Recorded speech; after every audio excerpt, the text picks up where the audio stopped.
right. Good evening and welcome to Pittsburgh Sports Tonight. It's John Phillips here.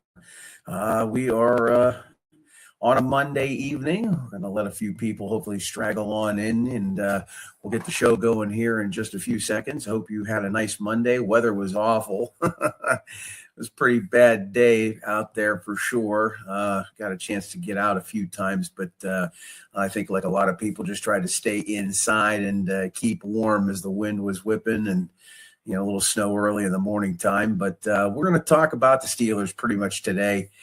We will probably touch upon a little bit about Pitt and Penn State's bowl games, Pitt losing, Penn State winning. I don't know if we'll necessarily talk Penguins, but I want to dedicate the majority of the hour to the Steelers as, obviously yesterday's loss. And I watched maybe a handful of plays in the first quarter before I had to make my way back over to Dayton, Ohio and back, taking my sister-in-law home. So I was able to listen to the majority of the game on the radio heading west.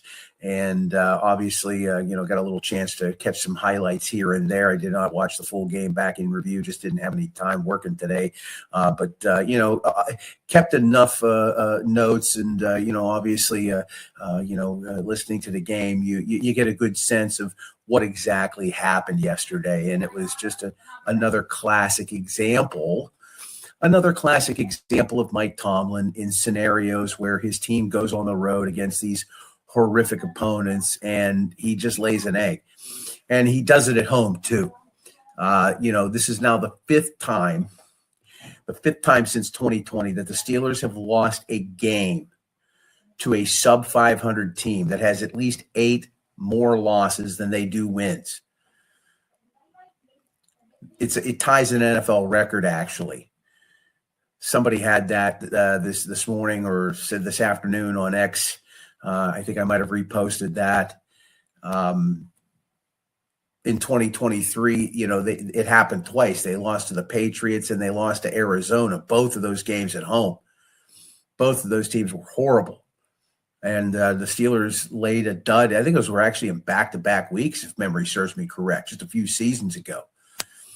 So Mike Tomlin, an underprepared, call it what you will. They did not have DK Metcalf. That obviously hurt them tremendously, but still a 3-win Cleveland Browns team. You would think you could come up or devise a plan of some kind that would really get some of the components of your offense that were effective for you the last 3 weeks, primarily Kenny Gainwell and Jaylen Warren. You would think that you would have some sort of game plan together for all of that, but it didn't look like that was the case. Just by looking at the results. And offensively, we're going to talk about Aaron Rodgers. I do want to get into Aaron Rodgers. And, a lot of people, obviously, yesterday were very upset. I cut a Steel City short and put that out on social media. And, look, for as much as people want to give Mike Tomlin credit, and they rightfully should, right? Never had a losing season, and he won a Super Bowl. And all the whatever they want to say, 200 wins, right? 10th all time. All of these things are valid. But Mike Tomlin deserves plenty of the vitriol when this team fails. And I did do a short today and said, hey, look, not all of this is on Tomlin, right? And I'm going to get into that here a little bit. I did mention the Kyle Duggar misread on the touchdown pass in the first quarter. My goodness. Boy, was that awful. But, the bottom line is this is Mike Tomlin's team from top to bottom. He is the director of football operations. He is everything when it comes to Steelers football. And so when this team fails miserably, he's got to take some of that blame, a good portion of it, not all of it, but it falls at Mike Tomlin's feet. So let's start with this as we start getting a few of you folks rolling in here, whether you're on Facebook or on YouTube or on our X page. Thanks for joining us this evening. This is Pittsburgh Sports Tonight. I'm John Phillips. We do this show 2 nights a week, Monday and Tuesday. Heading into 2026, we're going to increase some of the programming. We'll talk more about that in the new year. But I do want to start with Aaron Rodgers. because, again, he did not look good yesterday. And again, look, when you take away the guy's number one target, clearly the best receiver that they have, right? And I'm not talking about tight ends here, and we'll talk about Pat Freiermuth here in a little bit, but the fact of the matter is that, DK Metcalf hurt this team tremendously 8 days ago when he got very selfish and got involved with a fan. Okay. And we've all talked about this ad nauseum, who's at fault, who's not at fault, the league, DK himself, anybody, security at the venue itself, the fan being a deranged lunatic who's had a vendetta, I guess, for Metcalf and went after him last year. And apparently Jay Glazer said there was a report that he got from the NFL and there was all kinds of bad words in there. And, all that alluding stuff is, one thing, but, the simple truth of the matter is that Aaron Rodgers was not very good yesterday. Now, he did not have a ton of time to throw, and I'm not trying to make excuses up for the guy. Okay, at 42 years of age and in his 20th season, he's got to be better in scenarios of this nature. And the Steelers just were not.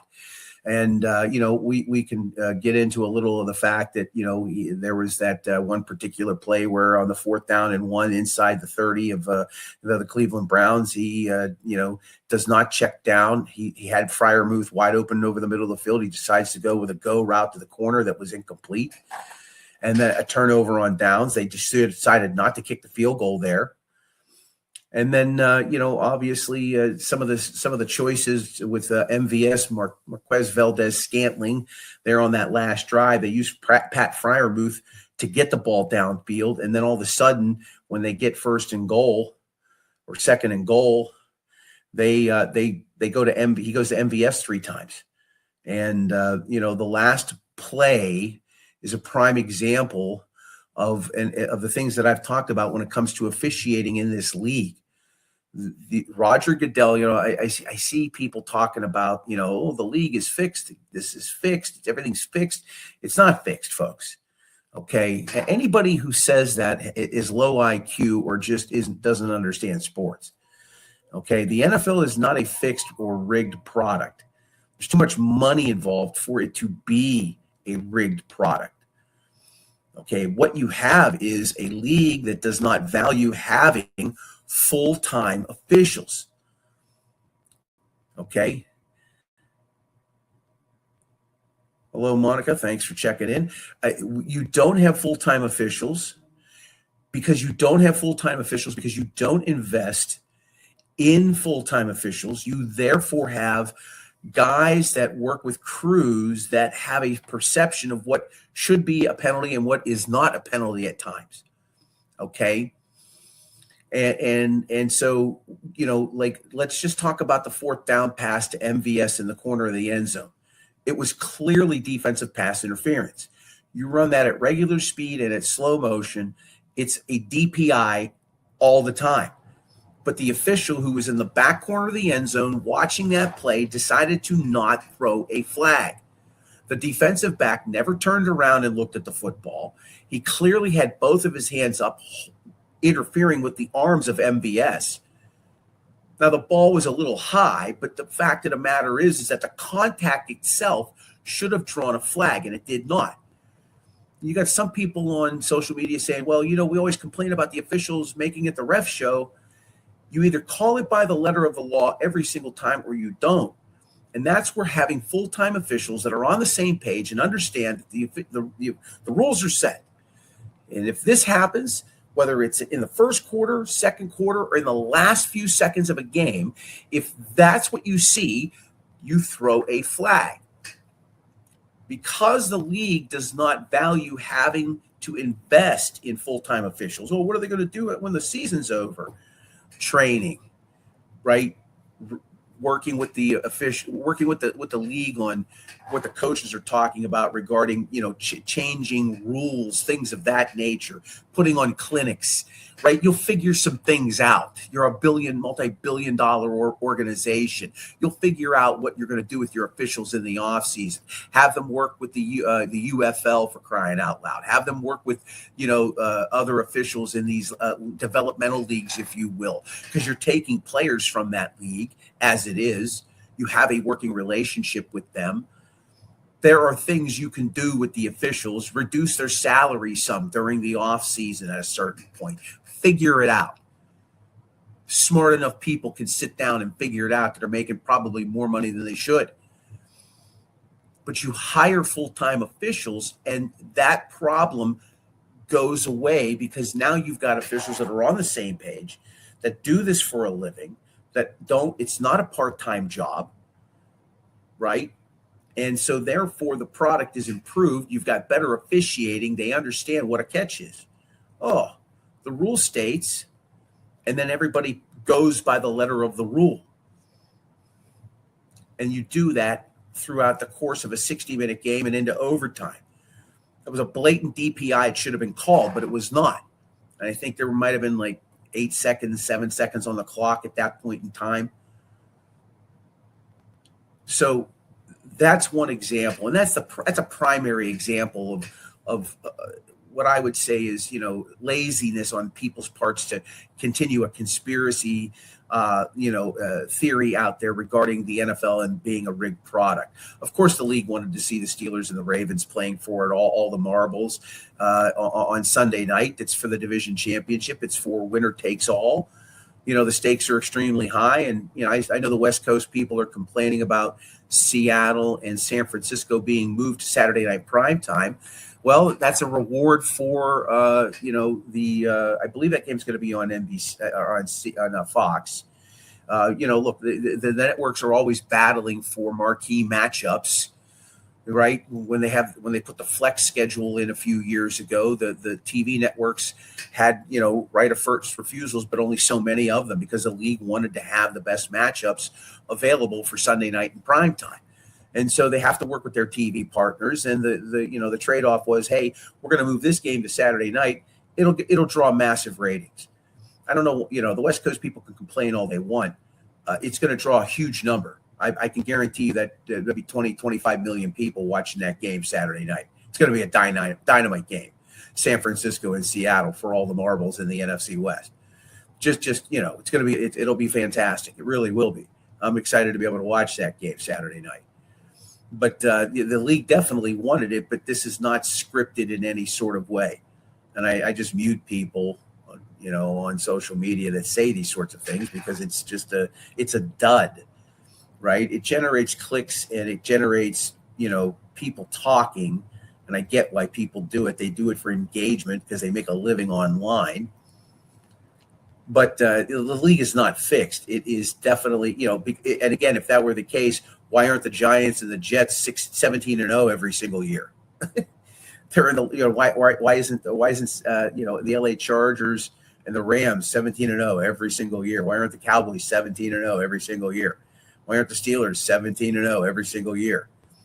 Right? These are the most popular teams in the National Football League, the biggest cities in the National Football League. If the league was fixed, they would be at the top of it every single year. Right? Why do you think people hate the NBA and the Lakers so much? Because the Lakers have always been favored. The league has favored them, right? Boston to some degree, but the Lakers definitely in the NBA. All right, Pittsburgh Sports Tonight continues. I'm John Phillips. We're going to continue to talk Steelers. If you want to leave a comment, like Monica and some of the other people have, you're welcome to do so. We'll happily take some questions if you have any. But let's continue to just kind of talk about yesterday's game a little bit further. And again, Mike Tomlin deserves, and his coaching staff, right? The coordinators as well. Was not Art Smith's best game. But again, when you have a talent like DK Metcalf taken away because he made a poor choice, right, 8 days ago in a game at Detroit, touching a fan, he puts his team in jeopardy.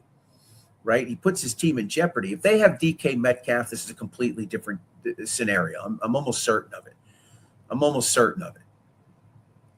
right? Because it just is. When you take away somebody of that nature from a team that's, that is already hurting in that position, in that category at wide receiver, like the Steelers are, when you take a DK Metcalf away, it completely changes things. Another popular conspiracy that I saw online yesterday, late last night, and then again this morning, and at times was, the Steelers game planned to stop Myles Garrett, and that impacted their offense. Well, yeah, duh.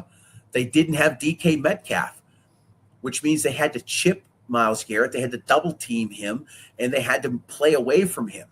And they did a lot of that yesterday. They did. They focused on Myles Garrett. Yeah, if you don't, he's going to have a half a dozen sacks and maybe break our 42-year-old quarterback in half. So, that's something that I think is worthy to be said in the context of all of this. Of course, you're going to game plan for Myles Garrett. What are you even talking about? Of course, you're going to game plan for him. You have to neutralize him in some capacity, but there are sacrifices given the fact, especially now, that you lose your top wide receiver. Now, could they have schemed it better? Could they have done some things differently? Maybe. But I'd like to think that they probably thought of that.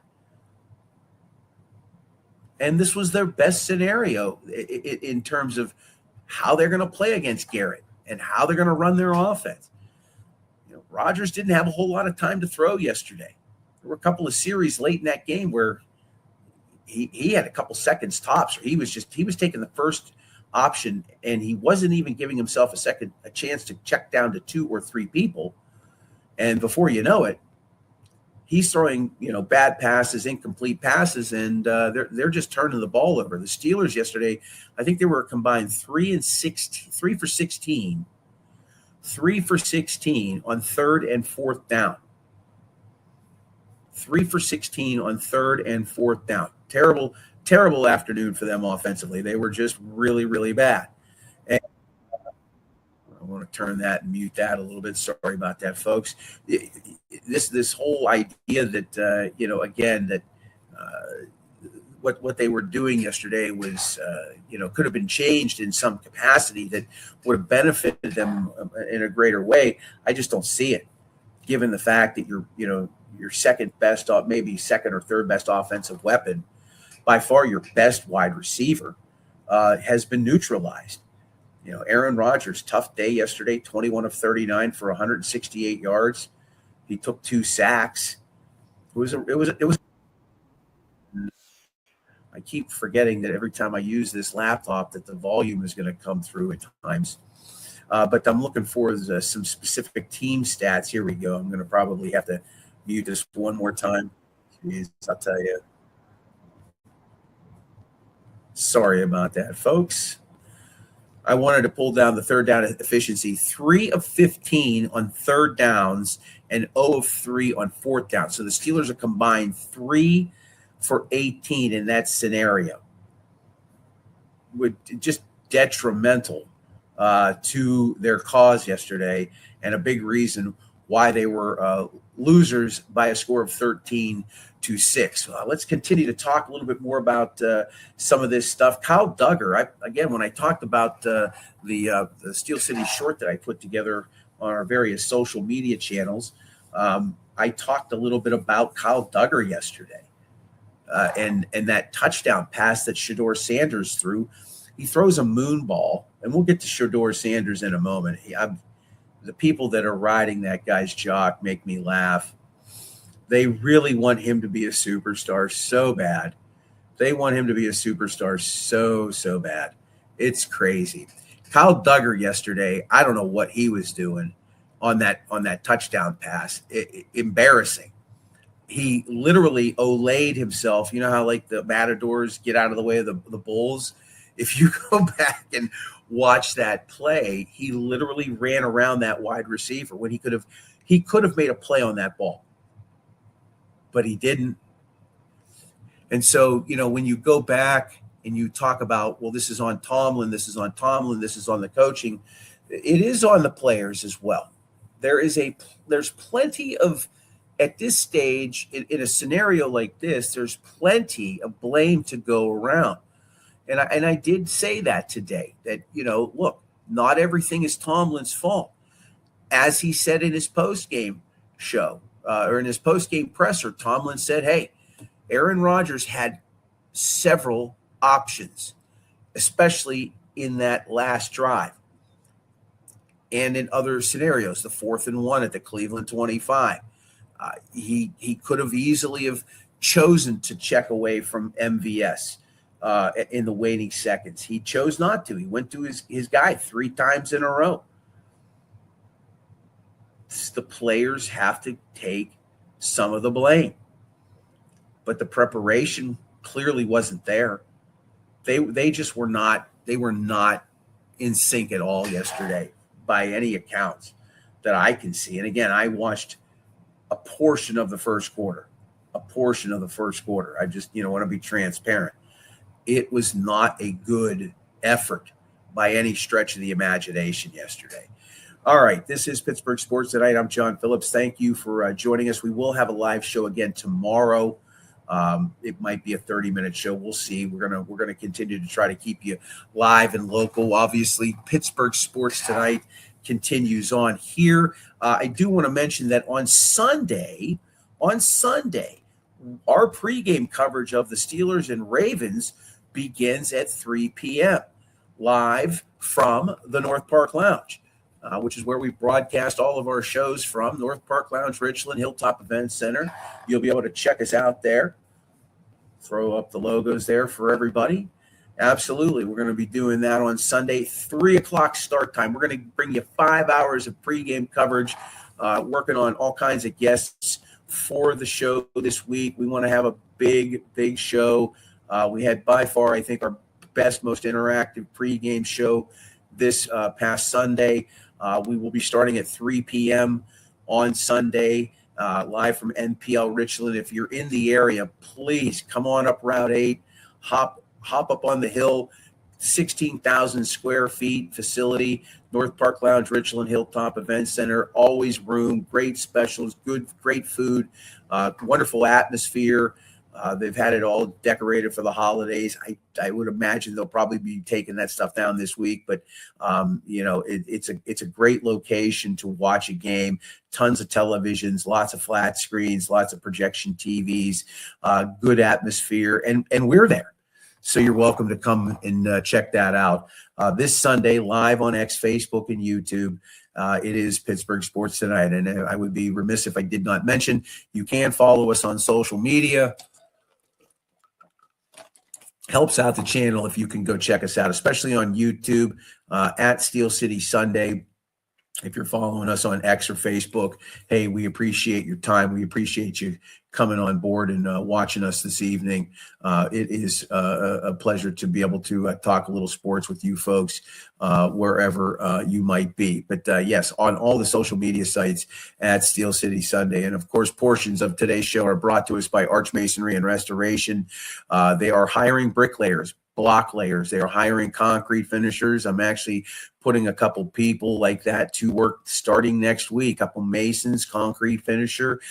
If you're in the building trades, if you know somebody who's not working and they're looking for work, Arch is working through the wintertime. They work year round. They do quality work, their craftsmanship. They have programs where they can teach you a career. Maybe you know somebody that wants to get into a construction trade but isn't sure where to go. Call Arch Masonry, 412-564-5733, or visit archmasonryinc.com to learn more. All right, continuing on with the Steelers diatribe. I think the best scenario out of all of this, right? And I said in the pregame show yesterday, look, I want to believe that this team is different and that they're going to be able to go in and win. And I felt that they could, but I did say straight up that, these are the scenarios where Mike Tomlin teams fail. And sure enough, they came right out the gate. And I know that Cleveland won the toss and they elected to receive, and they put points on the board right away. And, that was definitely tough. But once again, the end result is very typical of Mike Tomlin. Well, how do you feel about Sunday? Early on, I actually feel pretty good. I feel pretty good because Mike Tomlin and the Steelers are 3-point underdogs at home to Baltimore.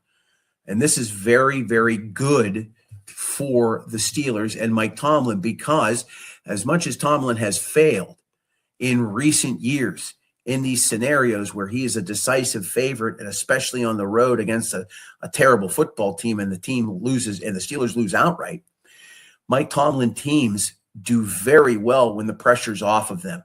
When they are the underdog, whether it's on the road or at home, they tend to step up their play.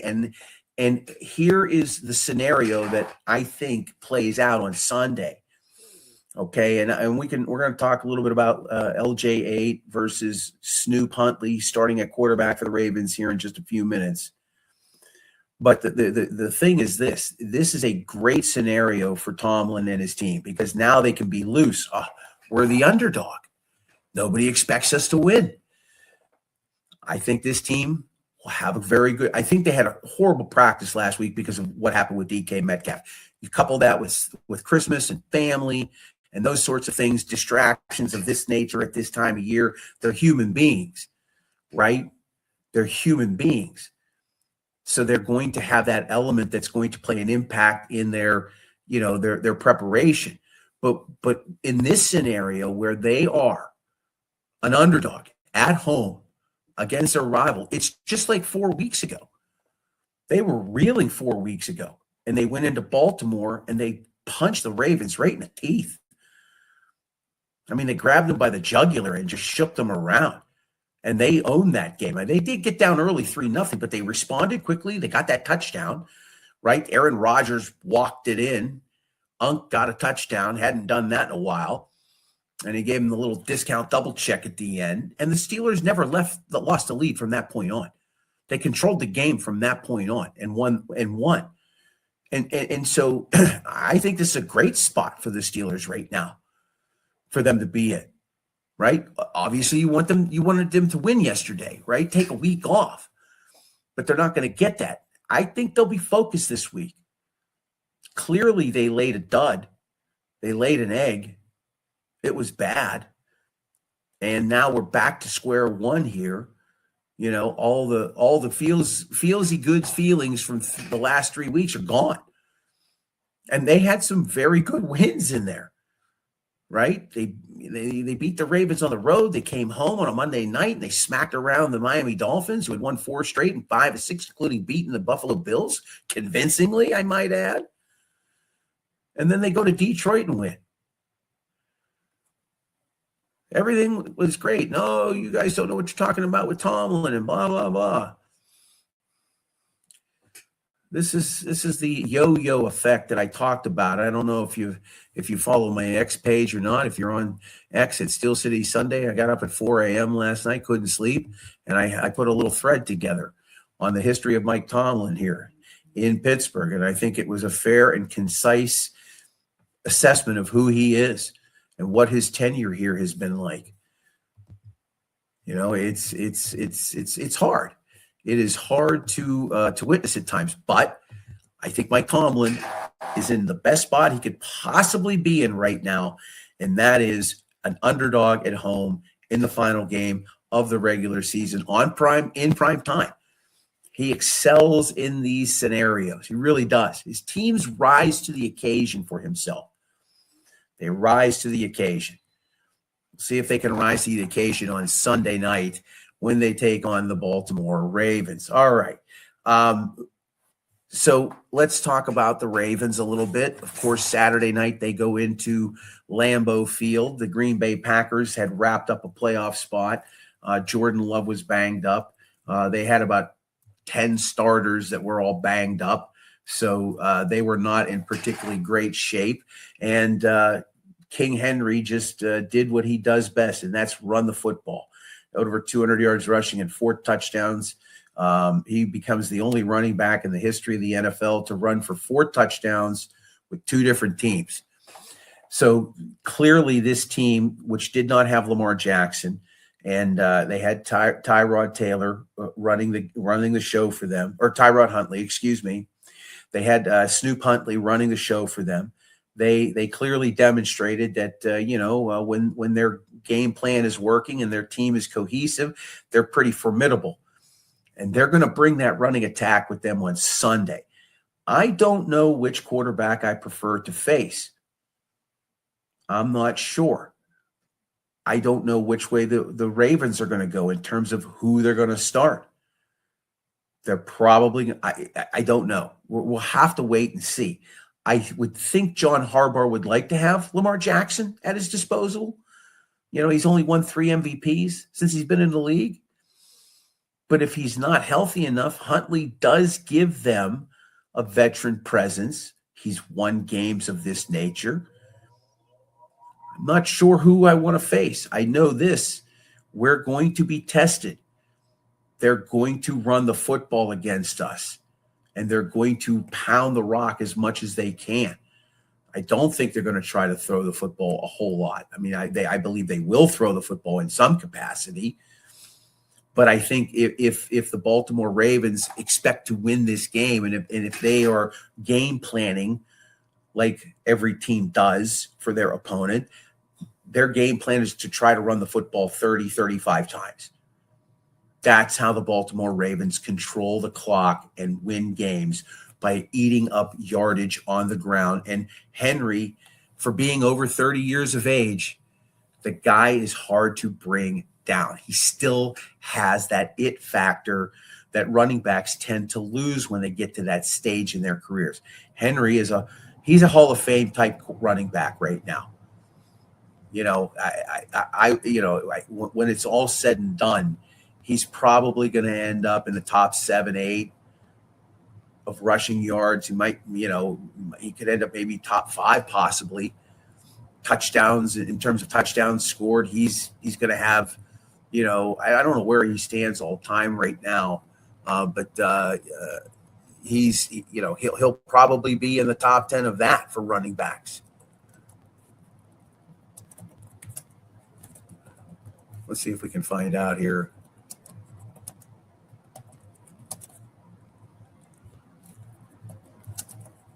I think he is at, let's see, all time career stats for Derrick Henry, 87 touchdowns. He got 87 career touchdowns. So, no, I'm sorry. I'm wrong. He's got a lot of touchdowns. He's going to end up with even more. I can see Henry running for another 2 or 3 more years and being highly productive as an individual in this league. And barring an injury, Derrick Henry is a formidable athlete to contend with, and the Steelers are going to have to contend with him come Sunday. I don't know how this is all going to play out.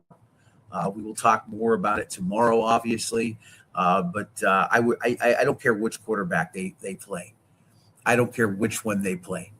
I just want to see them win on Sunday. Okay, let's move to our next topic here, and let's talk about Shedeur Sanders. So it amuses me that people on social media, especially those that are in the camp of Shedeur and his father, they want this young man to be the next Warren Moon. And they certainly talk about him like he is. They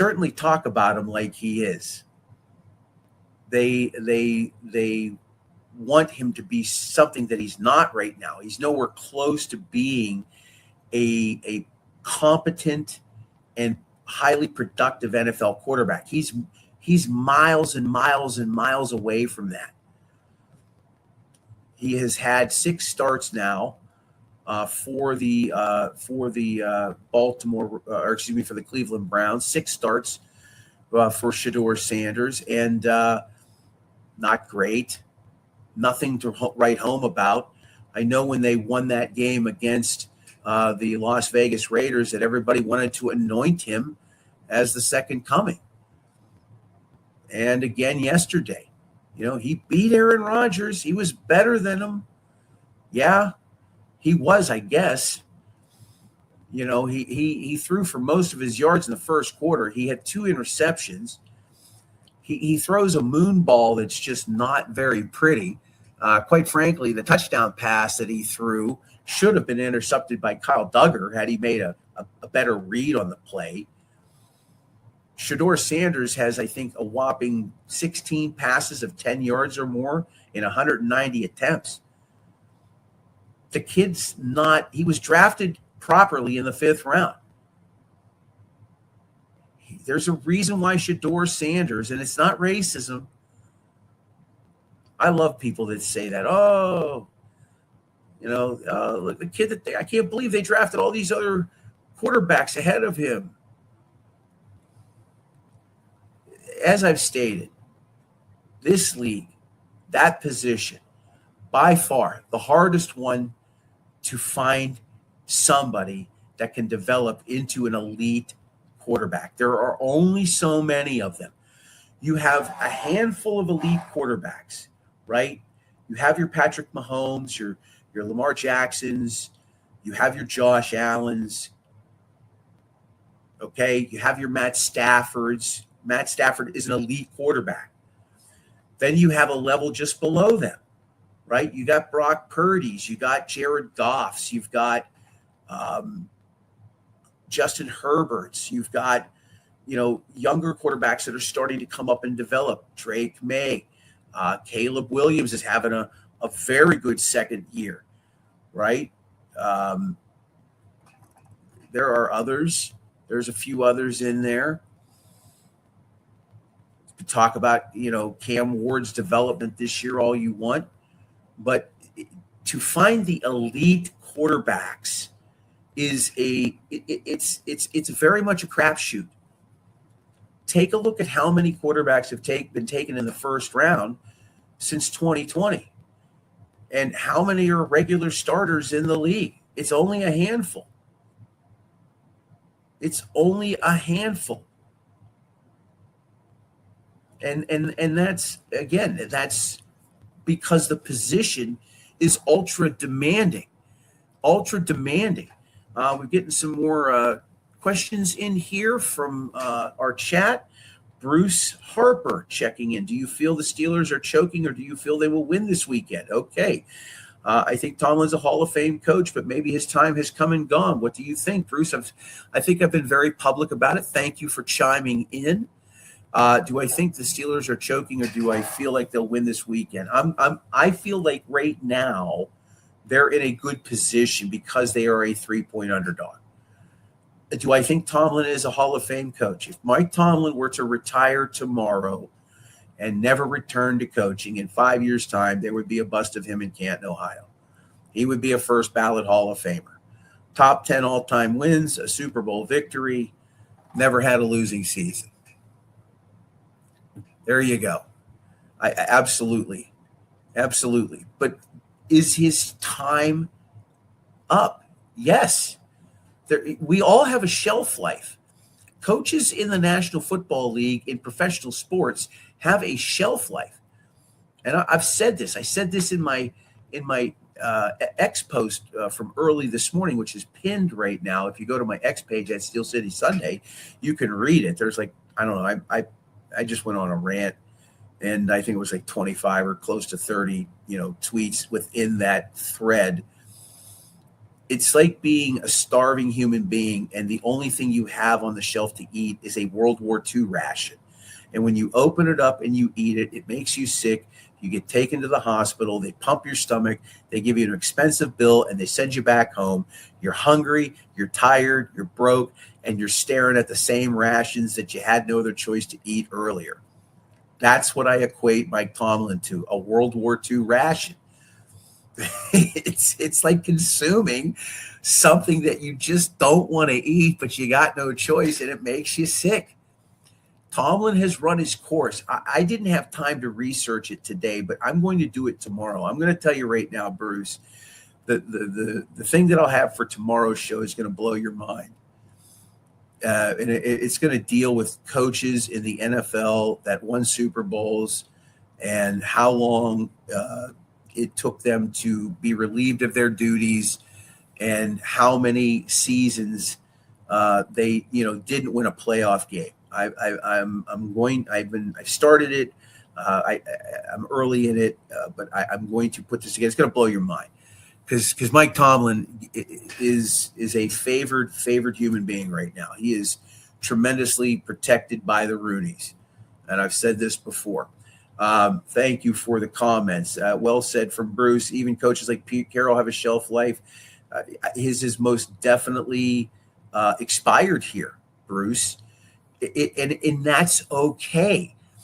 This is not to denigrate Tomlin. I'm not a racist. I've been called a racist I don't know how many times over the last decade. I've been trumpeting this sound since 2018 in the divisional loss to Jacksonville when I was writing for Behind the Steel Curtain. I had left 93.7 The Fan at that point in time. I'm not a racist. I promise you, right? As much as Tomlin hates the media, right, I respect Mike Tomlin. He's won games, but he has clearly passed his time here. He's clearly passed his time here. And it happens. It happens to every coach. It happened to Don Shula. It happened to Chuck Noll, right? And you may not know this, but the simple fact of the matter is that Dan Rooney went to Chuck Noll in 1991, and he said to him, your time is up. Your time is done. 21 years. It's time to hang it up. And Chuck had to retire because Dan Rooney recognized that it was time for him to move on with his life's work, which is what he said in his post-game presser. I was in college at the time, and I was working my way through, learning a radio career, and I was doing a little bit of coverage at the time. I'll never forget that, right? And again, with Bill Cowher. Why did Bill Cowher step down? Because he wanted more money, and the Rooneys didn't want to pay him, so he retired. That's the truth behind it. Steelers Freak 1964. Good to see you again, sir. Johnny with the dog was right when he said, don't bet on the Steelers. Yeah, I mean, yesterday, definitely not the scenario to bet on the Steelers. This week, we'll see how the week plays out. We'll see how things come to Sunday. I want to see how they get through the week. I want to see what's being said. I want to see where the line movement is going, especially on Sunday. I want to see where the West Coast money's coming at.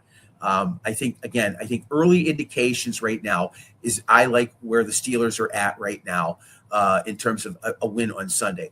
I'm sorry if anything I said made you feel like, no, Bruce, I'm not saying that at all. Not at all. I've been called that time and again over the years because I say it's time for Tomlin to go. Tomlin, it's not that he's not good at his job. Okay, and I don't think that you think I'm a racist. I mean, I've dealt with this in the last year or so, when you confront people about Tomlin, because all they say is, well, people want to get rid of him because he's black. All right. That's not the case. The case is his time has just come and gone. His expiration date passed a few years ago. Right. But when you have a job for life, and Tomlin has this job until he wants to walk away. And I want to talk about the Adam Schefter story today. That broke late this afternoon. There was a tweet from Adam Schefter via Pat McAfee's show. The word is that if the Steelers lose on Sunday, Mike Tomlin could possibly decide to step away, do television, or perhaps try to find a team to coach next year. And this is the scenario I talked about 4 weeks ago. Right when they were losing, they were in the midst of that that skid when they got embarrassed. Thank you for your comments, Bruce. When they got embarrassed by the Bills at home, I just said here, the chance of fire Tomlin in the stands and boo and renegade. And, I wrote an article that I put on Facebook, I put it on our Facebook page and a bunch of others, and people were DMing me, you're racist, blah, blah, blah. And you don't like him because he's, man of color and this and that. That's not the case. Okay. Like Tomlin has just run his course here. It happens. It happens to the best people. I mean, when a franchise in this league decides they're not going to extend a contract to a head coach that won them 6 Super Bowls, maybe it's time for Mike Tomlin to step away from this franchise. Maybe what Mike Tomlin needs is a new pasture to work in. Maybe he needs a team like the New York Giants that have a young quarterback that can be worked with and maybe developed. I don't think Tomlin's a great developer of quarterbacks, but getting the right assistance around you. Look what happened in Houston this year. Dan Campbell. Fucking Lions are not making the playoffs because he lost his coordinators. Maybe Tomlin just needs a new change of scenery and some fresh minds with an organization that'll bring him in and say, okay, we're going to let you do mostly everything, but here's what we want to see you do, and we're going to work with you towards this. Because you're not going to give up draft picks to bring Mike Tomlin in if that's the case. If the Steelers lose Sunday and the Schefter story is real, okay, then it accelerates potentially based on how Tomlin feels.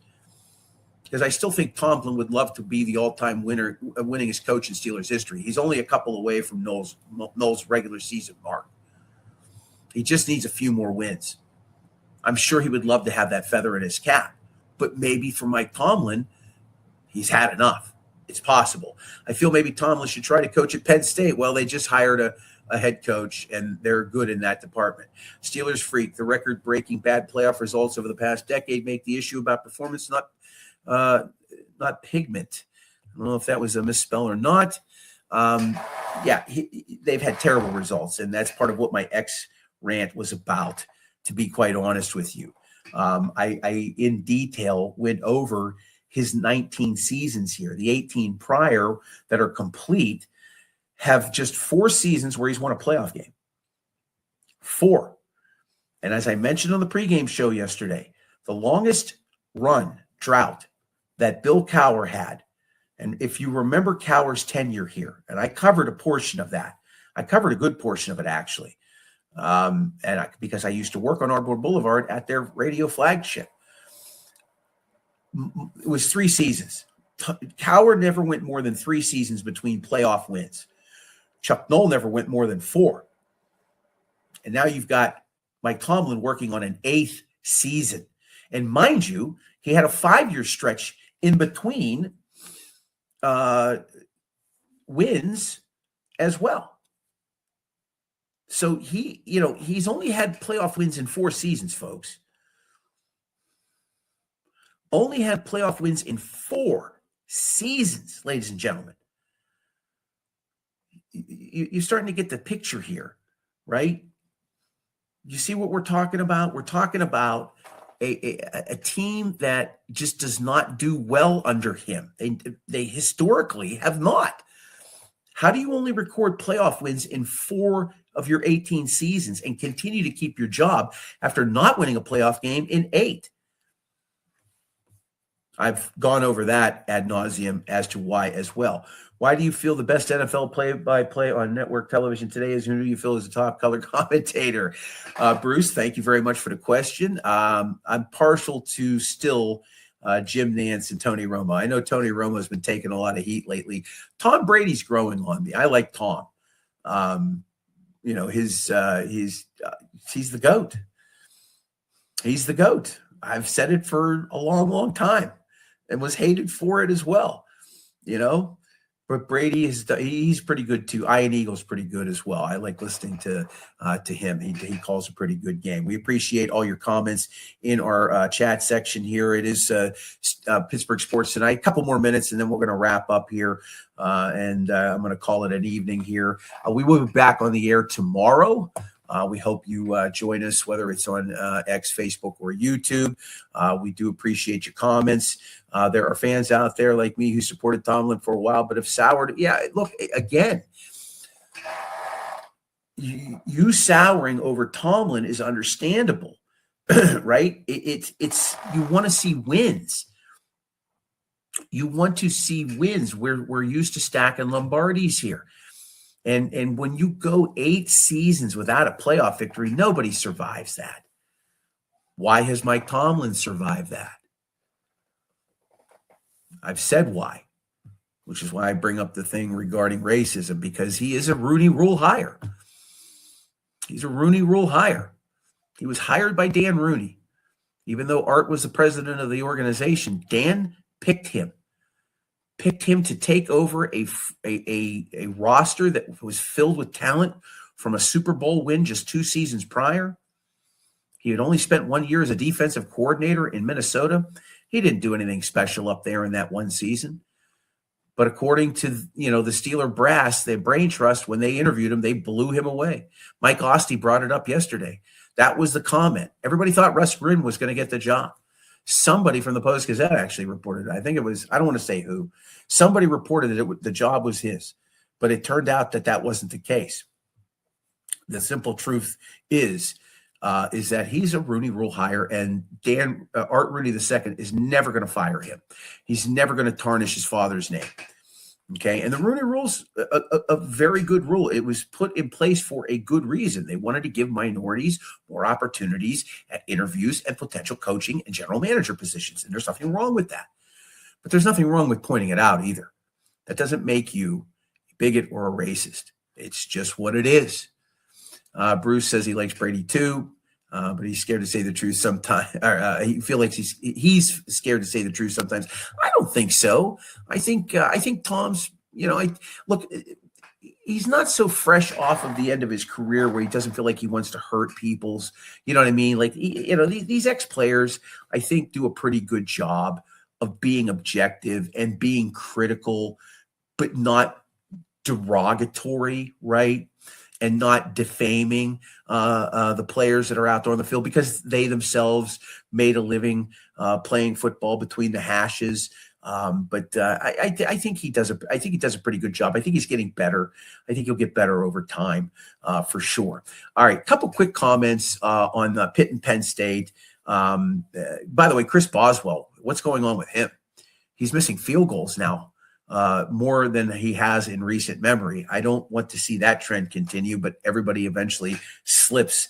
If they're, exceptionally great, they cannot necessarily be great forever. Pitt losing to ECU in the Military Bowl, embarrassing to say the very least. ECU, it's never a good scenario for a P4 team to face a G5 team in minor bowl games. I actually liked ECU to win that game outright on Saturday, and sure enough, they did. Terry Smith leading Penn State to a Pinstripe Bowl victory over Clemson. I loved Penn State on the money line on Saturday as well. I thought that was going to be an ugly football game. The under came in. Terry Smith gets his final victory in the interim phase of his tenure at Penn State. I thought the Nittany Lions should have hired him as their head coach, but they did not. They went in another direction, and that's Pitt and Penn State football in a nutshell. Every opportunity for a bowl like the Pinstripe to put those two together, but they do not.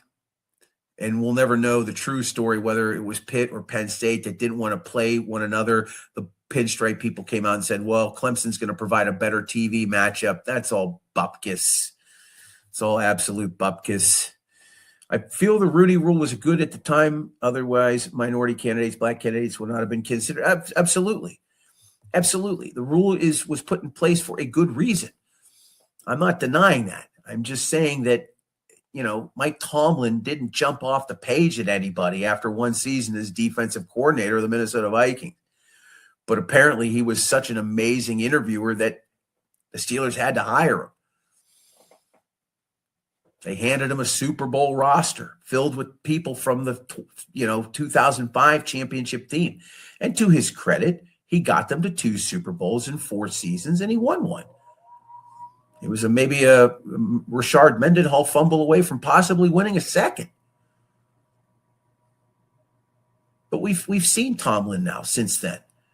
And I was at the Fan at that time in 2010. Covered that team. Went into that locker room. He put a roster together eventually on his own, of his own talent and accord. And the best team he ever had laid an egg in the divisional in 2018 against Jacksonville at home. And that was partly bad luck because of the Jesse James touchdown reversal against New England late in December at Acrisure, which was then Heinz Field. That whole fiasco. Dems is the break sometimes. All right. Remember, folks, one last plug before I get out of here. And I want to thank the handful of you that were checking us out this evening.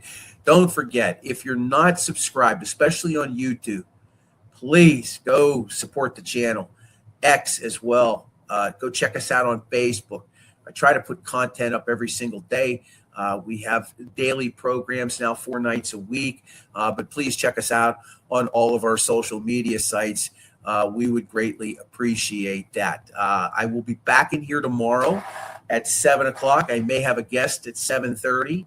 Not sure just yet. It is the holiday season. We're heading into the new year. Happy New Year to everybody. Hope you had a great Christmas. Hope you got lots of gifts from Santa Claus. We appreciate you. You sticking around and giving us comments in the chat is like a Christmas gift to this tired old man. Not so old, but I'm happy to be able to have this channel now and do these sorts of things, even if it's just for an hour a night, even if it's just for a handful of you. We'll grow the channel up. I'm pretty certain by this time next year, we'll have a nice group of followers and people that want to tune in and comment and talk about sports, as the seasons change and as we go through the course of time. I believe that this channel will certainly grow. Last comment before we wrap up the show. 2 things can be true. Tomlin's ability to lead today's players, that's something that must be acknowledged. Nolan Cowher would have trouble now. The NFL has possibly left Tomlin behind. Well, I don't know about Bill Cowher. Chuck Noll for sure. But the Bill Cowher, I think he might still be able to. If Pete Carroll can communicate and connect with players today, which he is doing, even though it's the Las Vegas Raiders, I think Bill Cowher could possibly still do that.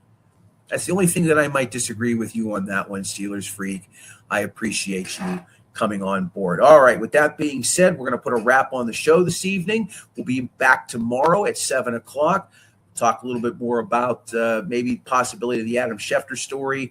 We'll maybe throw in a little bit more Penguins talk. I don't think the Pirates have done much to really generate any sort of conversation, so it'll be mostly football. We'll probably mix in some NFL as well. Until tomorrow, Pittsburgh, thank you so much for joining us. My name is John Phillips.